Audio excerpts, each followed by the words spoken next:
Good afternoon, people. This is Clarissa Williams coming at you this evening.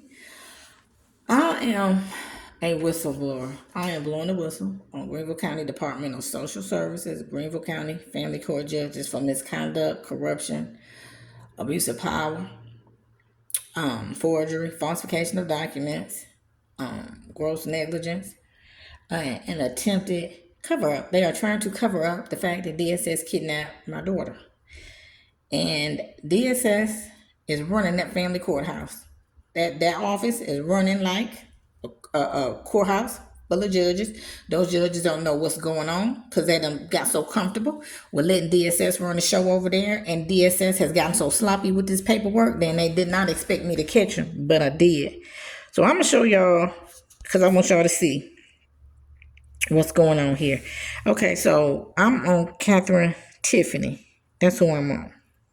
So let's look at this letter that I sent her. It's dated November 30th, 2022, right? Okay, so I'm going to read it to y'all. And I'm going to prove that they've been stealing documents out that courthouse. I'm going to prove to you that somebody is committing some serious crimes over there against the public, parents and these children over there. So let's read this letter. It's dated November 30th. Dear Honorable Judge Katherine Tiffany, I'm writing you this letter in hopes of you assisting me with being able to have visitation with my daughter and my twice-a-week video calls. I have not had visitation with my daughter since August, and I'm not receiving my 2 video calls per week that you granted in your court order in January of this year. This case has been going on for nearly a year. Prior to issuing your court order, you asked my daughter's father, Mr. DeBloor, if he will be able to bring her to South Carolina every other weekend, and he agreed to do so, which he has failed to do. I have discussed this with DSS, the guardian ad litem's, Jackie and Jerry Land, DSS preservation caseworker, Anthony Basile, my court-appointed attorney, Vanessa Cason, and none of them are doing anything to see that Mr. DeBloor follows your court order and brings her to South Carolina for visitation. When I've called Mr. DeBloor, he would not answer my calls or provide me with any information pertaining to our daughter. I have addressed this with DSS, the guardian ad litem's, and attorney Vanessa Cason, and they have ignored my concerns and once again have failed to do anything and doesn't appear to want me to have visitation with my daughter.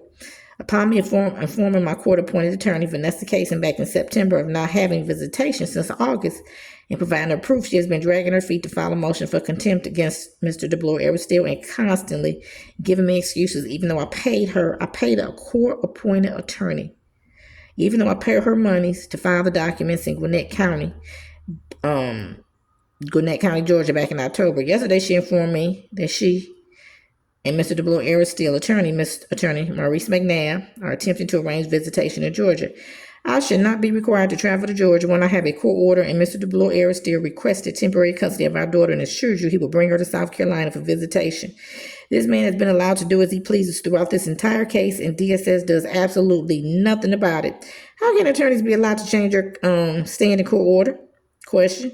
It seems as if no one follows the section code laws or court orders, and I can't understand how this is possible and allow. I have in no way hurt or harmed my daughter, nor have I laid one finger on her, and everyone involved is fully aware of this and is aware that the entire case is based on fraud and falsification of documents. Yet DSS refuses to return her to my custody and is attempting to drag this case out in hopes of me meeting their demands.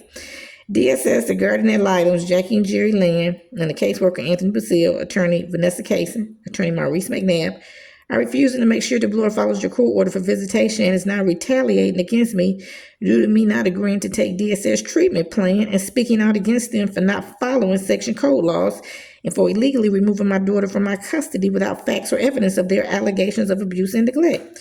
Mr. DeBloor is alienating our daughter from me and is destroying my relationship with my daughter and causing her more grief and emotional stress.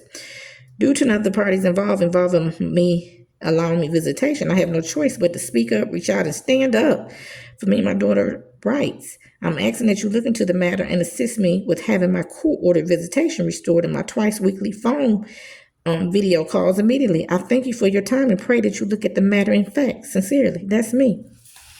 Now, they're supposed to have the best interest of the child. They know that this has affected my daughter. My daughter has never been away from me. They know I've not hurt her. Yet still, they won't even bring her to visitation because I won't take that treatment plan, that unconscionable treatment plan that the kidnappers done created and trying to force me to take. Because once you take that treatment plan, you're agreeing to these allegations, charges. I ain't never, as long as I live, gonna tell my daughter I hurt her by taking her to the doctor. I will never do that. And they have told her that and got that up in her head that I've hurt or harmed her. And that defamation of my character. Because I've not done what you said. Those allegations are false. So I mailed this to her thinking that this lady, because she can speak with the attorneys if she wants to. She sure can. Because I read if it's regarding emergency visitation, yes, she can. She just didn't want to. So I mailed it. It's dated November the 30th. So I go on social media because I'm upset and I'm crying and I'm brokenhearted. And I know my daughter is too. I know she's stressed and pressed living in that house by herself with nobody. Because I begged Judge Katherine. I told her about this man's character. She didn't listen to me. She did not listen to me. So I go on social media blasting everybody. I get a phone call from Miss Vanessa Cason. You asked me if I sent her a letter. Yes, I did. I sure did. When did you send it? I told her when I sent it. I said, well, and she said, well, we can't find it. Well, it's there.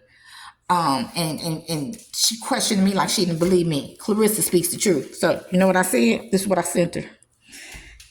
Would you go ask Miss Candace Taylor? Because she signed for it. 12-5. She sure did. Look at that. Halton Road. Certified return receipt, baby. Now they don't know what to do. Now they're going crazy. Because see, let me tell you what I found out. They've been stealing documents out the courthouse. That's a federal crime to be stealing documents out any United States courthouse.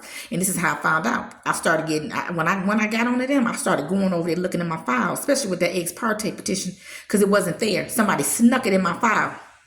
Once I started complaining about it, somebody snuck it in there. So then I was on to them. So I'm going over there. They don't even know I'm going. And I'm looking. And my documents being my family emails, they done stole them out. My family letters, they done stole them out. They stole that letter that I just showed you, stole it out my file folder. So when they had this, they ain't had no choice but they had to come with it in. So listen. Now they done told another lie, created some more falsified documents. Look at this. This letter says it's from Judge Katherine H. Tiffany. I don't believe it. She said she got my letter dated November the 30th. Said she couldn't talk to me. You don't have to talk to me to make sure these people do right by my daughter and not affect her mental health and put her through this pain and suffering. She could have had a meeting with them and asked them what was going on. Now look, I sent it to her November 30th. This lady did not acknowledge my letter. The only reason she not acknowledged it is when I went on social media almost 2 months later, January 27th, is when I get this letter and I question the authenticity of this letter. Because look, ain't no judge's phone number on this letter. How I'm going to call her back? What kind of judge sent out a memorandum? That's for the office, okay? I used to do office work, clerical work in high school. Katherine H. Tiffany. Then look, she ain't even sign it. So judges don't sign documents no more. Okay, I don't know who they thought they was playing with. Look at that. I ain't even signed by nobody. So you know what I did? I decided I was gonna call her. I called Judge Catherine's office, left her a message, asking her if she had sent me a letter. Guess what she did? Nothing. Didn't even. Now, if you're honest and you're doing right, Miss Williams, yes, I sent you that letter, ma'am. I wanted to acknowledge that we found the letter and we did get it and acknowledge that we received it. Called her secretary, left her message. Think she called me back? No. That's how I knew something wasn't right over there. Okay. Then look at this. Send me this little envelope. 13. Yep, send it to me. Okay, so let me tell you something. Everything these people doing is illegal over there. And I want my governor. I want my state legislatures. I want the Supreme Court. I want the appeals court to see what they're doing. See, this is how they kidnap our children with these documents that y'all don't even see. You don't even see these parts. You don't even see these documents. But I'm pleading, I'm begging that you ask for them. And see, those judges don't care. Those judges don't look at. Not one time I've been in that courthouse has any of those judges actually see one document verifying anything that DSS has said. They just take them people's word and take our children and bounce. That's kidnapping. And that's called falsification of documents. Now, I want to know, and I'm going to see if the FBI or somebody going to find out who sent that letter to me. Because I really don't. And if Judge Katherine sent a letter to me on a memorandum and it's not signed, I'm saying it. She's incompetent. What kind of judge gonna send me a letter and her signature ain't on? That's what authenticates the letter, the signature. So we can't compare that signature. See what I'm saying, y'all? This is what they do. This is what they've been getting away with, but they ain't getting away with it no more. So let me tell y'all keep following me. Y'all keep watching that YouTube channel that I got going on, because I'm not playing with these people. And I'm not going to stop till I get somebody thrown in jail, because these people kidnapped my baby. What else I need to say? And it's all is about that unconscionable treatment plan. That's extortion, and they're holding my daughter hostage and for ransom, which is that treatment plan. No, I ain't taking no treatment plan. You take it, because you need treatment, because y'all over there committing crimes against these children and these parents, and these kids are dying at the hands of y'all, because y'all failing to do y'all job and let DSS run that show up there, and y'all to come into courtrooms, don't have files in front of you, got the wrong the wrong type of hearing on your dockets, and coming out all mixed up and confused. That's because you've been letting DSS run that show over there, and I'm keep posting these documents. Y'all keep following. Have a good night.